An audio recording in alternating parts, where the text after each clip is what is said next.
Hello friends, welcome to channel. હું છું જૈવિક મહેતા. સ્વાગત છે તમારું જેએમ ગુજરાતીમાં. તો દોસ્તો, ટેહુક નામનું એક ગુજરાતી સોંગ આવી ગયું છે 3 એકા મૂવીમાંથી, અને એનું પણ મેં ટ્રેલરનું રિવ્યૂ કર્યું છે. એનું આઈ બટન ઉપર હું લિંક આપી દઉં છું.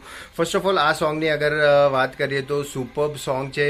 જે રીતે ત્રણેયનો લુક છે અને જે રીતે એનું બેકગ્રાઉન્ડ છે, એક બોલિવૂડ સ્ટાઇલ મસ્ત એક સોંગ તમને જોવા મળી જશે. અને ત્રણેય હિરોઈનના પણ લુક બહુ મસ્ત છે. એમાં સૌથી વધારે હું તમને કહું તો ઈશાનો લુક સૌથી વધારે મને ગમ્યો, અને કિંજલનો પણ સરસ છે, અને તેજરના પણ સરસ છે.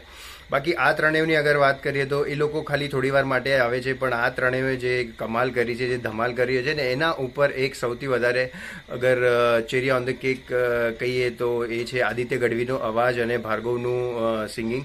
તો એ બહુ સરસ રીતે જોવા મળ્યું છે, અને એ બહુ કેચી સોંગ છે. જેનું મ્યુઝિક છે, એનો જે હુક સ્ટેપ છે, એ પણ બહુ સરસ છે. એક યુનિક ટેહુક કરીને સોંગ બનાવ્યું છે. તો ખૂબ સરસ રીતે બનાવ્યું છે. મને તો ખૂબ જ સરસ ગમ્યું. તમને લોકોને કેવું લાગ્યું સોંગ એ જરૂરથી જણાવજો, અને વિડીયો સારો લાગ્યો હોય તો લાઈક જરૂર કરજો અને ચેનલ સબસ્ક્રાઈબ પણ કરજો.